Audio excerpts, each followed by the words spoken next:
ఈ యొక్క select committee భవిష్యత్తులో శాసనసభ ఒక రోల్ మోడల్గా మార్గదర్శిగా ఉండే విధంగా ఎటువంటి విద్వేషపూరితమైన ప్రసంగాలు కానీ దాని ప్రచారానికి సంబంధించి ఒక మంచి నిర్మాణాత్మకంగా సృజనాత్మకంగా సలహాలు ఇవ్వాలి, కమిటీ నిర్ణయం ఇవ్వాలనే ఆలోచనతో గౌరవ సభ్యులందరి ఈరోజు ప్రాథమిక సమావేశం జరిగింది.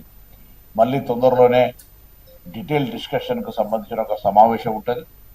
గౌరవ సభ్యులందరినీ వాళ్ళకు ఉండబడేటువంటి వివిధ ఈ యొక్క విద్వేషపూరితకు సంబంధించిన నేరపూరితమైన సంబంధించిన అంశాల పట్ల ఉన్నటువంటి స్వచ్ఛంద సంస్థలు కావచ్చు, వివిధ అభిప్రాయాలు చెప్పగలిగిన వాళ్ళందరి దగ్గర కూడా అభిప్రాయాలు తీసుకొని లిఖితపూర్వకంగా మరియు వాళ్ళ ఆలోచనతో కలిసి ఒక నివేదిక ఇవ్వమని చెప్పడం జరిగింది.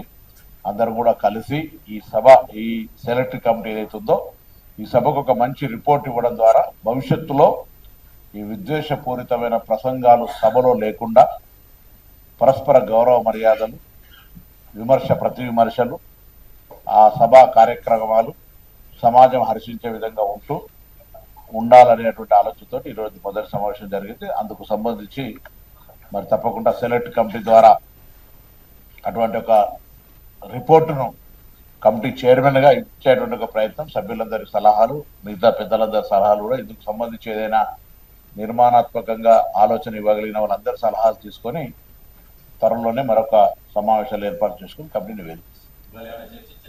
ఇలా ప్రాథమికంగా అందరూ కూడా ఒక బేస్ లైన్ సంబంధించి డిసిషన్ తీసుకున్నాం. అందరి అభిప్రాయం ఒకటే, విద్వేషపూరితంగా నేరపూరితంగా ఉండొద్దు, దాని భావజాల వ్యాప్తి అటువంటి ప్రచారం, దుష్ప్రచారం లేదా అబద్ధాలకు సంబంధించి లేదా మనసుకి యొక్క అనేకమైన అంశాలు, మతము, లింగ, ప్రాంత, కుల, ఇతర అనేకమైనటువంటి ఏదైతే అంశాలకు సంబంధించినటువంటి విద్వేషపూరితమైన లేకపోతే నేరపూరితమైనటువంటి ఆ ఉద్దేశంతో జరిగేటువంటి వాటిని అరికట్టడానికి ఇప్పుడు రాజ్యాంగంలో భారత శిక్షణ పుస్తకం 254/2 ఉన్నటువంటిది కానీ, మన దగ్గర ఉన్నటువంటి సబ్జెక్ట్ లోపల క్రిమినల్ సబ్జెక్ట్ ప్రొసీజర్స్ ప్రకారంగా కానీ చట్టంలో ఉన్నటువంటి అనేక అంశాల లోపల వాటిని అన్నింటిలో చర్చ చేసి భవిష్యత్తులో ఇవి తప్పు అనిపించేటువంటి సమాజంలో భావం కలిగజేసే దాని కొరకు కమిటీ ఒక మంచి సృజనాత్మకమైనటువంటి నివేదిక అందరి సలహా సూచనలతో అన్ని రాజకీయ పార్టీలకు సంబంధించి ఈరోజు కూడా అందరు పాల్గొన్నారు.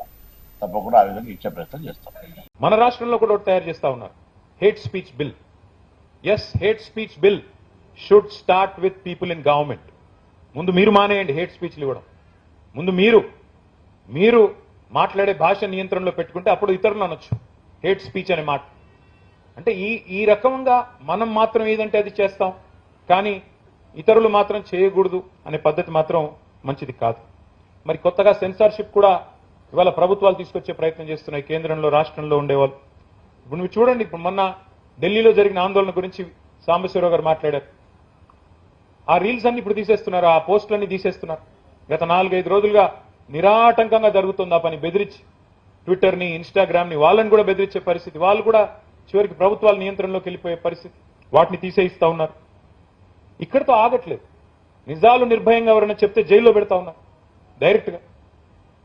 మీకు తెలియవచ్చు, మన రాష్ట్రంలో ఒక రీట్వీట్ కొట్టినందుకు డైరెక్ట్గా పోస్ట్ కూడా పెట్టలా, ఒక రీట్వీట్ కొడితే అది కూడా అందులో బూతుల్లేవి ఏమీ లేవు, 15 రోజులు జైల్లో పెట్టారు నల్లబాలు అనే పిల్లోని. ఇది స్వేచ్ఛ హరించడం కాదా? అట్లాగే